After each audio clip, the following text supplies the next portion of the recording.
Good morning. I'm going to start out the material for Chapter 9, talking about the role of speciation in evolution. And this will be the second chapter of 3 that will occur on will be on the third exam on April the 8th.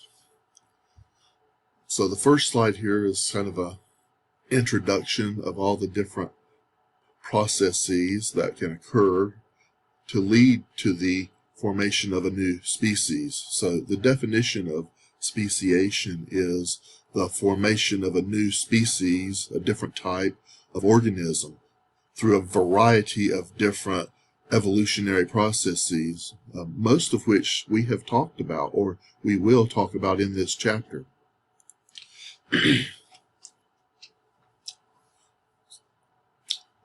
Evolutionary processes can lead to the formation of different species over time.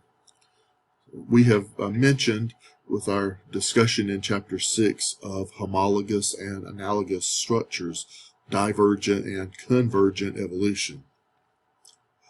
Divergent evolution is shown in letter A, when two species that are closely related, they form and they diverge from the ancestral parent due to their living in different habitats, environments, taking on different roles or niches in the environment in which they live.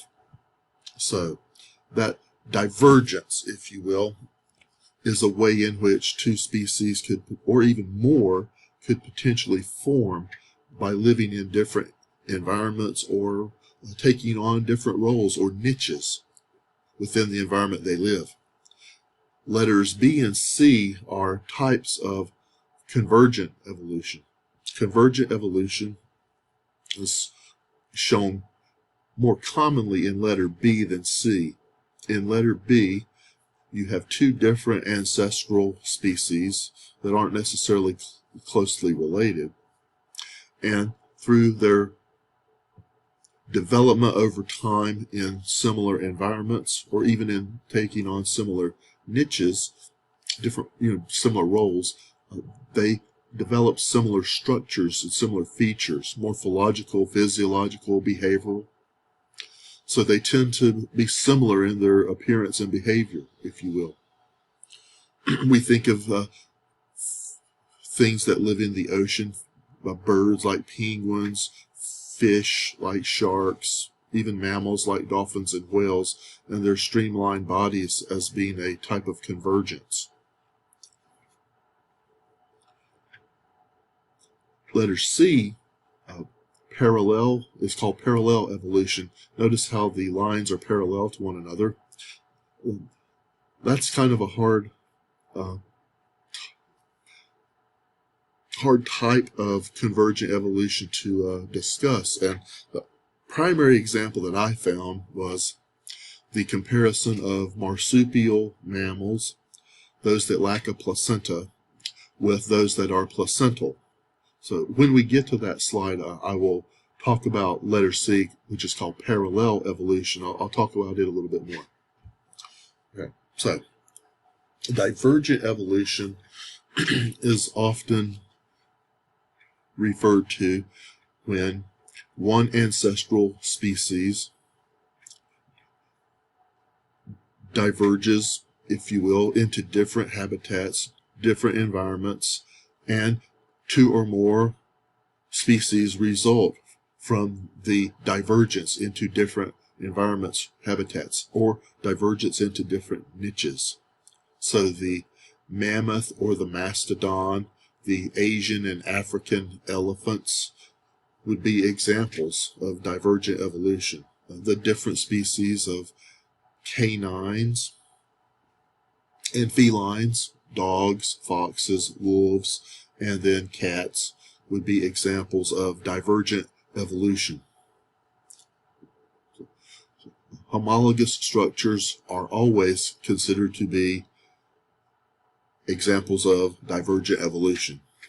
that structures are developed from a common ancestor, and they may diverge in their function due to the organism living in a different environment and needing that structure for a specific function in that environment.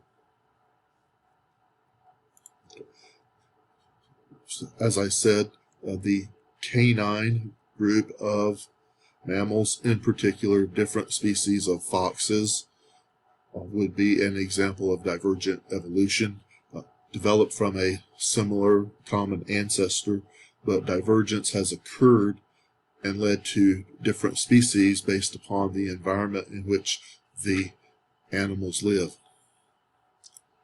At least that is considered to be the thought. Convergent evolution is when different populations of organisms that not necessarily share a common ancestor, they may not share a common ancestor, but they develop or evolve, they change their genetics to be more similar to each other based on environmental pressures. So you see the shark, the ichthyosaur, and the dolphin, three different groups of vertebrate animals that have a streamlined body, a very similar coloration as predators in the ocean environment. So convergence is when different species take on similar form, even similar behavior, based upon environmental pressures. You would consider the structures of these animals that are listed and illustrated to be analogous structures, and analogous structures are always used as examples of convergent evolution. So the fins, the shape of the body, the coloration of the body are all considered analogous because the ancestors, most common recent ancestor for the fish, reptile, and mammal would not be the same. So again, this particular slide on convergent evolution adds the penguin. So we refer to the coloration of each of these four animals as counter shading, and counter shading is considered to be an analogous feature that evolves in these predators, in which the dorsal side of the body is darker, the ventral side of the body is light. The darker dorsal side enables organisms from above to not see this predator as easily, and it is harder for prey to see the light-colored ventral side of these predators when looking up at them. So this counter shading is considered to be an evolutionary adaptation of predators that live in the water or near water. So I said we were going to talk about parallel evolution. So let me give it a shot. So, parallel evolution is when different species, they're not necessarily very closely related, but they live in similar environments and they take on similar roles or niches, and they evolve in a similar manner. So marsupial mammals are considered to be one of the more primitive groups of mammals. They primarily occur in what is called Australasia, so southeastern Asia and Australia, New Zealand, and in the New World, North and South America. Marsupial mammals do not have a placenta. They give birth to very poorly developed young, who then develop in a pouch on the female's abdomen that's called a marsupium, thus the name marsupial. Placental mammals have a placenta, and a placenta develops in the female within her uterus and provides a means of exchange of nutrients, gases, and also a way for waste materials to flow, if you will, in or out of the developing fetus. So the young of a placental mammal, when born, is much more developed because it is able to develop within the mother's uterus. So marsupial mammals have developed in certain areas in the world, and they have very similar features, similar niches as placental mammals that live in other areas of the world. They're not very closely related mammals. They do share a common ancestor, but their evolution of features and behaviors is kind of parallel to one another. So you can see the same thing in the plant world with plants that are called cactus, that are primarily found in the New World. That's North and South America. And there are plants that live in Africa and Asia that are called euphorbias. They look very much like a cactus. The poinsettia is a euphorbia that we have at Christmas. It doesn't look like a cactus, but it's a type of a euphorbia. There are euphorbias that live in the deserts in Africa and Asia, and they look very similar to a cactus that would live in, say, the desert Southwest or down in South America, where there are some deserts in South America, where very dry mountain areas. So parallel evolution is when organisms that are not necessarily very closely related, they develop similar adaptations, similar body features, and they do so because they take on similar roles and live in similar environmental conditions in different areas of the world. So marsupial versus placental mammals, and then a New World cactus versus an Old World euphorbia.